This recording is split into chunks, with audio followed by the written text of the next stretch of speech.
Hello, everybody, and welcome to Wanted for April 12th, 2025. It's a Time Machine episode, Season 2, Episode 15. I am Mayor Watt. I run ohmtown.com. That's the site that you see right there. But what we're really going to be talking about is everything in Wanted, maybe a little bit more. But to really find out, you'll have to follow us here on Twitch and over on YouTube and download the podcast and basically hang out with us each day. Monday through Friday, we do non sequitur news. And then on Saturday and Sunday, we do 3 shows. Saturday, it's Reality Hacker, then Wanted, and then the Continuity Report. And on Sunday, it's Warcrafters, Technology Today, and Four Wheel Tech. Those get combined into the Saturday and Sunday editions of Non Sequitur News, basically making us nonstop news. So today on Wanted, we're going to be talking about a train across Kenya, advanced AR glasses, wireless record player, the Ooni Halo Pro Spiral Mixer, and the the Steel Series Apex Pro HE Hall Effect 60. I'm really into keyboards, and I want some of this stuff, if not all of it. But we'll see on the other side. Everything's powered by ohmtown.com, so go over there and become a citizen.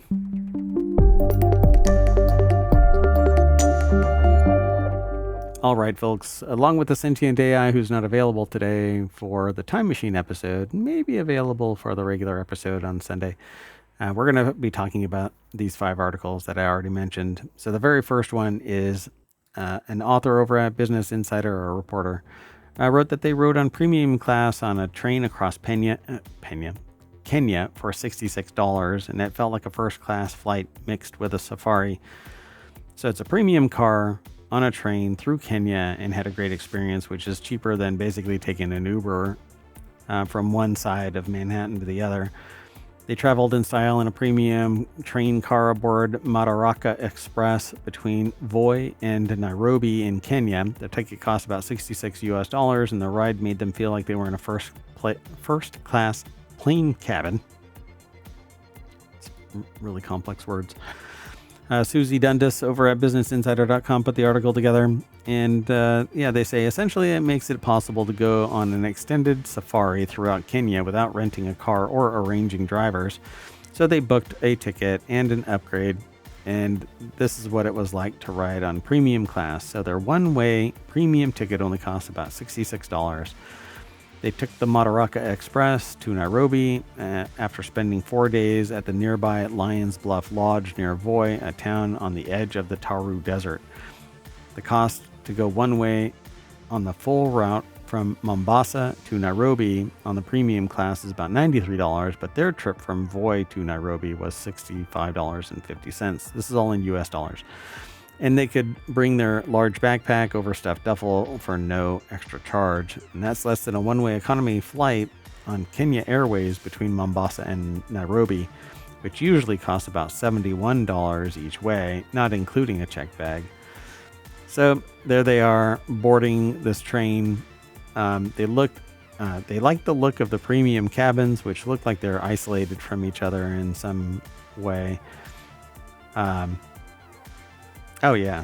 Each side only has, one side has just one seat and a side table. It looks pretty amazing, as a matter of fact. I would easily do this. Their seat was loaded with amenities. The premium seat came with a large side table with USB ports and a standard Kenyan plug, but you can, there's USB, so you can charge it, or you use an adapter to plug in from this Kenyan plug, which is that more like a European plug, I think it is. And it comes with a light and but a charging side table and everything. So they recommend choosing a seat on the left side of the train if you're on this route, because I guess you get better seat view. Every seat was tilted slightly to the left, which made their back feel a little more exposed to the aisle. The angled seating felt odd at first. However, once the train started moving, the design made more sense. Passengers on the left side got a direct, unobstructed view of the landscape without needing to turn their heads. Although the right side also had great views, those passengers had to twist a bit to make it necessary. I'm not quite sure which way that they were facing, but they could fully stretch out. Taller passengers might need to bend their legs slightly. Looks like they had a great breakfast. They say beware of wildlife crossing and have elephants and gazelle, it looks like, and giraffe running. So it looks pretty good. Their train ride felt like an international first class flight for a fraction of the cost. Yeah, pennies on the dollar. But it would be a great experience just to be in Kenya and taking a train from one side of the country to the other. So it looks like it would be fun. The lie flat seat controls worked well, and when combined with the footrest extension, their entire setup became a continuous sleeping surface. So it seems like it would be brilliant.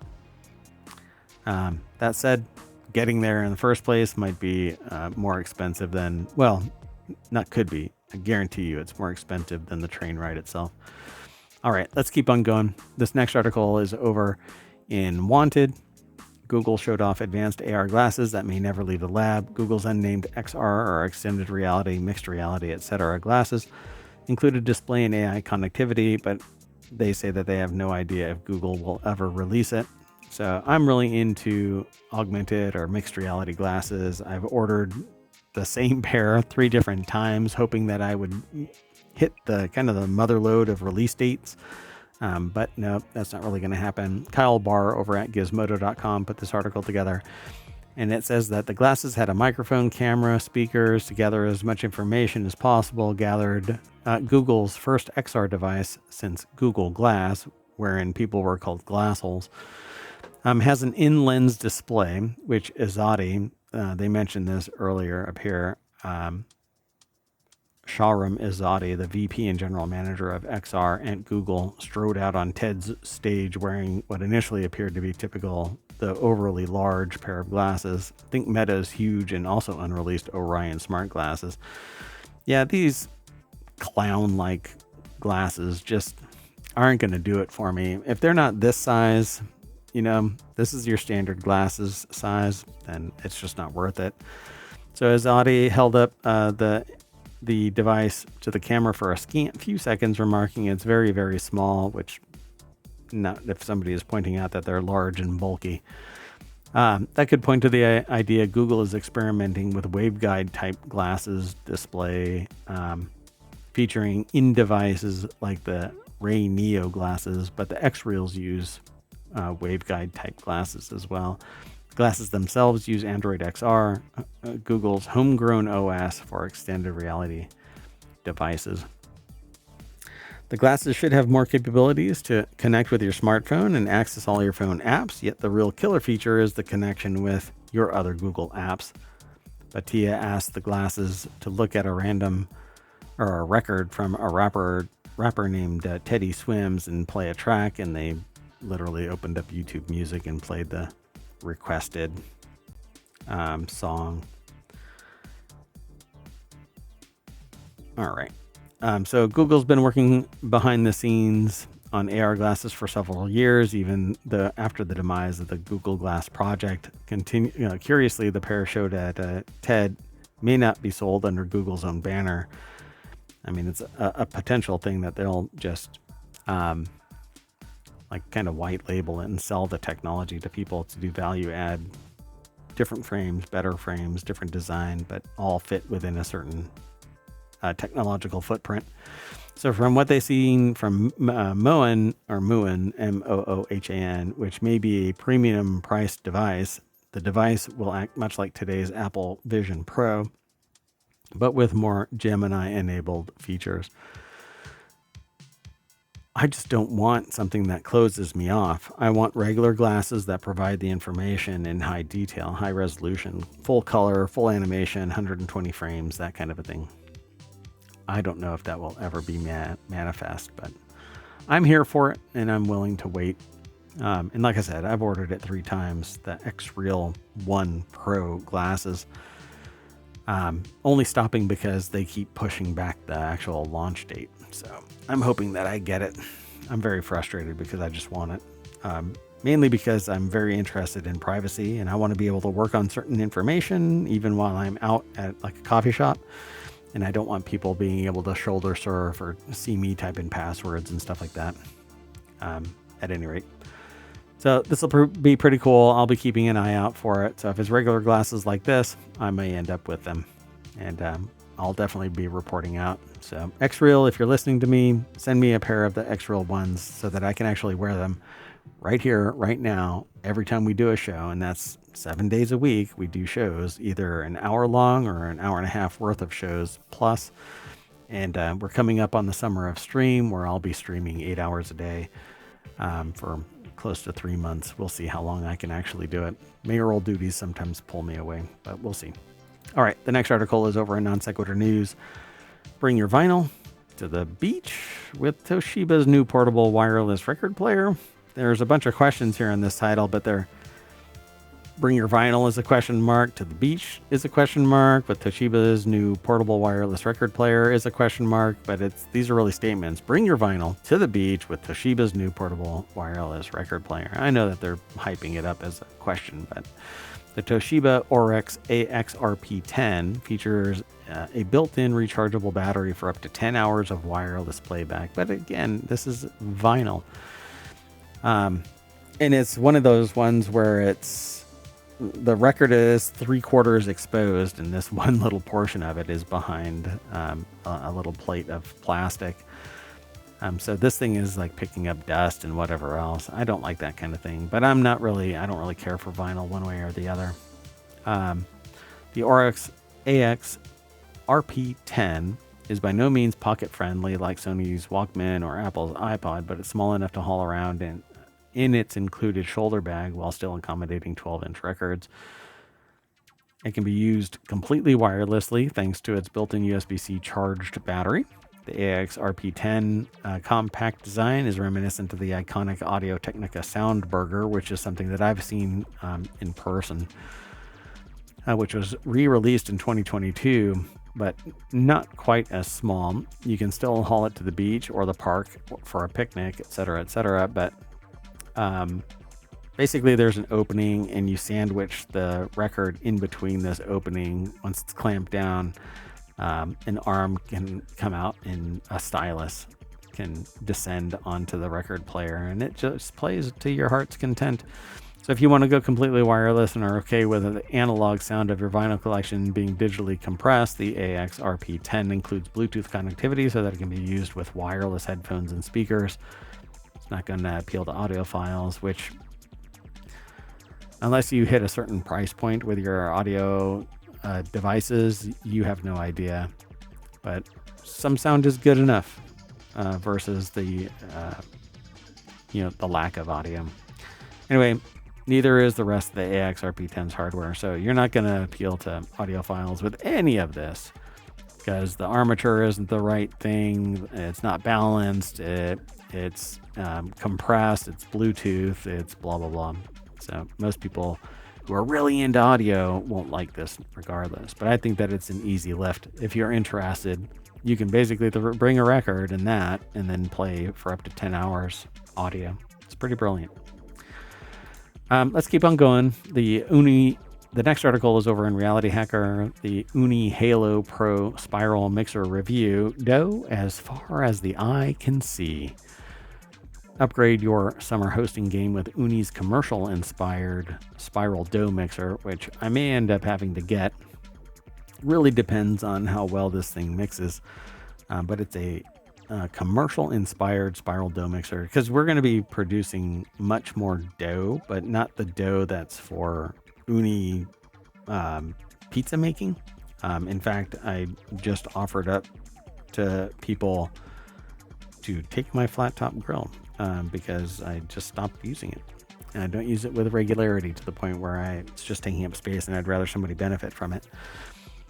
That said, this article is over at Wired. Adrian So put the article together. The deck statement says, upgrade your summer hosting game with this Ooni commercial-inspired spiral dough mixer. So if you don't know what Ooni is, Ooni makes these pizza ovens that are pretty awe-inspiring. I've got one. And while I haven't used it to its full capacity regularly, I think it's spectacular. You can take it outside, set it on a table, and cook personal pizzas in 2 minutes, custom made. All you have to have is the dough and some ingredients, and you just throw it all in there, and it's just amazing. So I love the idea of it, but I don't get to use it all that often. So the person says when they got married 14 years ago, their 3 high school best friends pooled together and bought them a KitchenAid stand mixer because those are really expensive. It's a beautiful heirloom, and I actually gifted one to somebody who was really passionate about baking, only to find out later that I really wanted to have the same KitchenAid mixer, but didn't have the demand for that large scale one, and so got a smaller one, only to find out later that now the bigger one would be much more useful. But like they say in the article, it's a beautiful heirloom, and they think that their friends, whenever they make batches of chocolate chip cookies, like most home stand mixers, it's a planetary mixer. The blades rotate around a fixed point, properly cared for. A nice planetary mixer will last forever, but it often doesn't feel like it when you're making 4,000 batches of pizza dough and clinging to the top of your rapidly overheating KitchenAid mixer to prevent the dough hook from slapping the dough ball to one side with enough force to knock it over.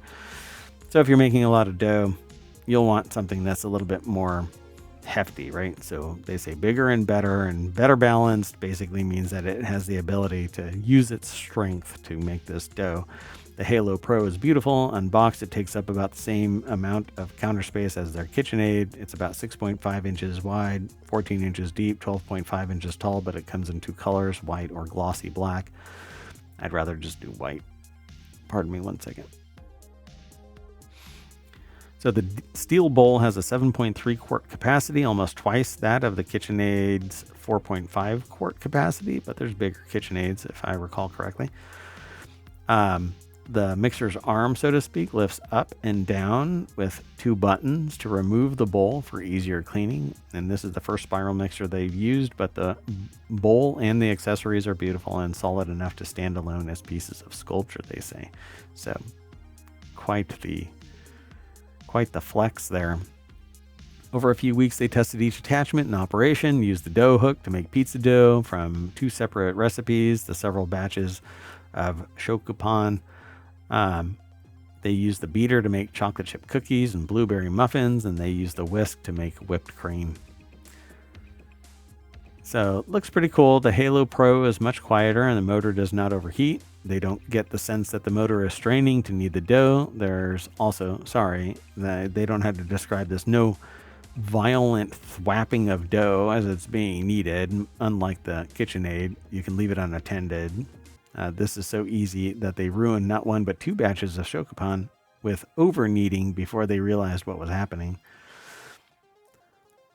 So it looks pretty beefy to me, and hopefully you'll find this of value. I want this, so I'll be looking into how much this thing costs, because they don't actually say in text, but down at the bottom, which may fluctuate, it's $800, which is a major investment.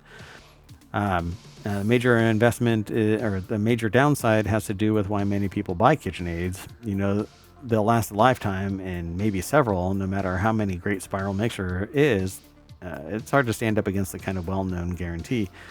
But if you're like the author of this article and you like entertaining a carby, chaotic way, pizza, pretzels, cinnamon rolls, getting a bigger spiral mixer is worth it.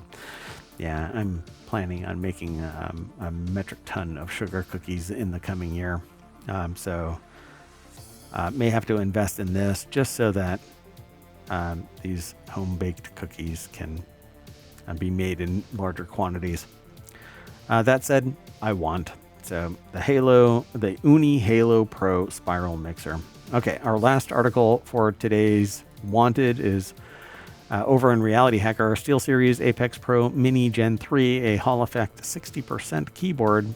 I am doing some research into keyboard creation, and I love mechanical keyboards. I love being able to get that positive feedback about hitting a keystroke, and so I'm interested in these Hall Effect keyboards that they still respond with positive feedback because they're still mechanical, but they're Hall Effect so that they're much more responsive, and you can set where the actuation is This article is over at wired.com by Henry Robbins. It says the deck statement has, this could have been the apex of compact gaming keyboards, but it has few too many flaws and a high price. So I'm really curious what this problem really is. It says what makes it special is 60% layout, if nothing else, Hall effect keyboards, and true 60% layout today make it special. They've long been a proponent of the 60% keyboard. It's by far the smallest keyboard layout. It's still accessible. So it's basically 5 rows. It loses its F keys, it loses its number pad, and it loses its directionals. That's what narrows this down to this tiny little 60%.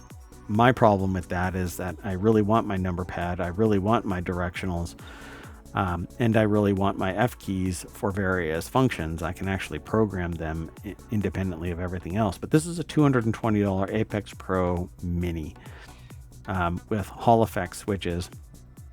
The latest generation of Apex Pro Mini uses the OmniPoint 3.0 switch, a fully adjustable Hall effect switch manufactured by Gateron for SteelSeries, and most Hall effect switches, including those from Wooting, Keychron, and Corsair keyboards, are manufactured by Gateron with the same general construction and only small differences between each brand's version of the switch, and they go into depth about Hall effect switches in a different link. Again, this is put together by Henry Robbins over at wired.com. I won't go into the greater detail of this. You can actually get smaller 60% where they're only 4 row. This is 5, and I really like the idea of a 60% keyboard or a small footprint keyboard. I use, see if I can show you this. I knocked over some sanitizer. I use this keyboard here. It's a solid metal keyboard from Chilkey, and I absolutely adore this thing. My problem is that I prefer split keyboards. I switched to this just so that it had a smaller footprint, and I like the thock. But I'm going to be making a split keyboard. Unfortunately, it won't be aluminum or steel or anything like that. But they say, however, that's all true for every mainstream Hall effect keyboard. The Apex Pro TKL will perform like the Wooting 60HE, which will be like the Keychron K2HE, which will be like the Corsair K70 Pro TKL. I think the software, they mentioned the software is basically the biggest difference. Different ones have different levels of friction, different levels of reliability, different levels of security, etc. So ultimately, the largest gains in performance with the keyboard come from the smaller layout compared to larger keyboards. The Apex Pro Mini offers more space for mouse movements and more efficient controls with the built-in function layers. But nobody in my world has ever said, you know what I love? Smaller keyboards with more layers, because everybody derps and hits the wrong layer to hit a particular key. I hate layered keyboards. Just give me one that has what I need. And I think that really comes down to personal taste. But at $220, I'm not interested in this. I don't recall if it said that it's an aluminum body and what the sound actually looks like, but maybe it's metal. It says the stabilizers though were inconsistently tuned from the factory. Some of them felt scratchy or made rattling noises, while others were over lubricated and felt dull when pressed. They talk about the mounting method. That's the tray mount, where the plate and the printed circuit board are screwed into the case at multiple points. Avoid the typical dead zones of tray mounting by using a thicker aluminum plate. There's an aluminum plate apparently in this, but the typing still lacked the responsive feeling and bounciness of a gasket mounted keyboard.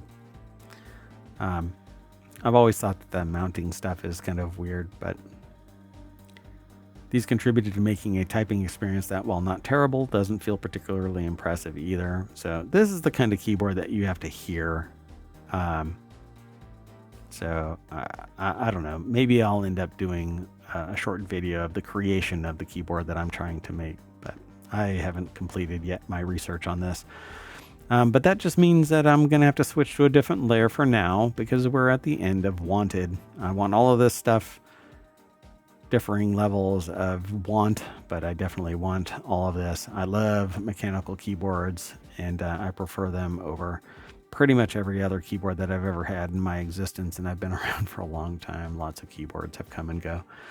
But I'm thinking that I'll end up with a custom low profile keyboard that's a split keyboard, and no layering, no nothing.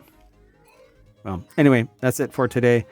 We're going to switch to a different layer, and that's going to bring us back to Wanted over at ohmtown.com, where you can go and become a citizen. Be sure to sign up, sign in. All the news, none of the noise. All the noise is during the show and in the discussion over on Discord and on YouTube and the Patreon and the podcast. So go over and check it all out. Anyway, that's it for today. I am Mirwat. The Sentient AI isn't available for today's Time Machine episodes, but we're going to shut down. I'm going to retool really quick. We're going to come on back and do the continuity report. So see you in a little bit. Bye-bye.